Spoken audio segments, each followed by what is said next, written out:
महिलाओं के लिए संघर्ष का दिन है और आज हम उसी संघर्ष की विरासत को याद कर रहे हैं। इसके साथ साथ तमाम जो सरकार के खोखले नारे हैं, वादे हैं, जो तरह तरह की स्कीमें घोषित तो कर रहे हैं, लेकिन असल में क्या कर रहे हैं, हमारा सवाल उसके ऊपर है। जैसे कि एग्ज़ाम्पल है कि कितना बड़ा है कि बेटी बचाओ बेटी पढ़ाओ या नारी को सशक्तिकरण करो, लेकिन सरकार कर क्या रही है? मोदी सरकार एक तरफ तो महिलाओं को सशक्त करने की बात करती है, बचाने की बात करती है, लेकिन दूसरी तरफ इन्होंने क्या किया गुजरात में? बिल्किस बानो, जिसके साथ इतना जघन्य अपराध हुआ, बलात्कार हुआ, उसके सामने ही उसकी बच्ची को मार दिया गया, उसके गर्भ को में से बच्ची को मारा गया, उसके बलात्कारियों को इन्होंने छोड़ दिया। गुजरात सरकार ने स्पेशल सिफारिश करके उनको रिहा कर दिया और उनको रिहा करने के बाद सुप्रीम कोर्ट ने हालांकि आदेश दिए हैं कि इनको दोबारा से पकड़ा जाए, लेकिन ये क्या कर रहे हैं? ये बलात्कारियों को छोड़ने का काम कर रहे हैं।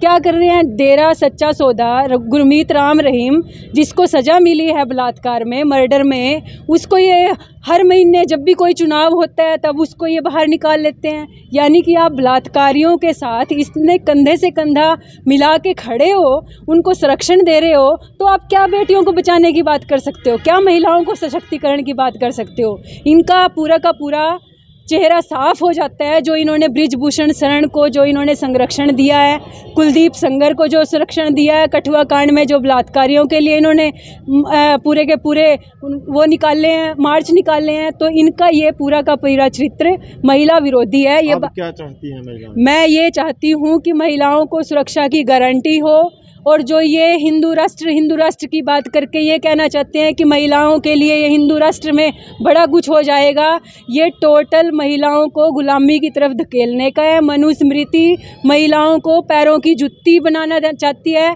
तो हम चाहते हैं कि महिलाएं इस बात को समझें, अपने अधिकारों को समझें, और इसके खिलाफ संघर्ष का ही दिन 8 मार्च है, हम उसी को याद कर रहे हैं आज। प्रतीक 8 मार्च जिंदाबाद, जिंदाबाद, जिंदाबाद। महिला संघर्षों का प्रतीक 8 मार्च जिंदाबाद। समाजवादी नेत्री थी, उन्होंने के लिए हमें ऐसे कोई पढ़ने का अधिकार है, पढ़ने का दिन ये कोई सिंपल दिन नहीं। अंतर्राष्ट्रीय महिला दिवस है, तो आज महिलाओं का संघर्ष का दिन है। आज ही नहीं, मतलब औरत को तब तक संघर्ष करना पड़ेगा जब तक वो इस पूंजीवादी सिस्टम को, जिसमें जो है सिर्फ गारंटी दी जाती है लेकिन रियलिटी में कुछ नहीं होता। जैसे कि अभी आपने सबने सुना ही है कि कैसे यहाँ मंत्रियों का जो है लड़के जो होते हैं रेप करते हैं, छोटी बच्चियाँ हैं, वो कोई सुरक्षित नहीं है। और जब तक ये पूंजीवादी सिस्टम रहेगा तब तक ये गुलामी से औरत जो है बाहर नहीं निकल सकती। इसलिए जो है औरतों को संघर्ष करना चाहिए। महिलाओं का अगला कदम क्या रहेगा? अगला महिलाओं का यही अगला कदम है कि वो सुचेत हों, अपने संघर्ष के लिए जागरूक हों। सिर्फ घरों में रह के या हम रोटी पानी के लिए नहीं हैं, उन्हें भी राजनीति की समझ होनी चाहिए। उन्हें भी ये जो पूंजीवादी सिस्टम है और जो ये हमारे मोदी जी गारंटी उज्ज्वल योजना, अब कहते हैं कि गैस सिलेंडर उज्ज्वल योजना, हमारे गांव में जाके देखिए, मैं खुद देखती हूँ कि औरतें लकड़ियाँ चुगरी मिलती हैं। मैंने कहा क्या बात है, सिलेंडर ख़त्म हो गया? कहती है इतना महंगा कर दिया है कि भरवाया नहीं जाता।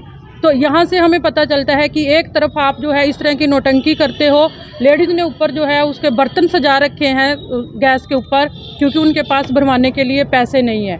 तो इस तरह से जो ये सरकार नौटंकी करती है, गवर्नमेंट पागल बना रही है लेडीज़ को, तो उनको अपना जो है समझना पड़ेगा, उनको जागरूक होना पड़ेगा, घर से बाहर निकल के राजनीति को समझ के अपने हकों के लिए और इस समाज को बदलने के लिए अपना योगदान देना होगा। लोकसभा के इलेक्शन आ रहे हैं, क्या इसका असर चुनावों में भी पड़ेगा?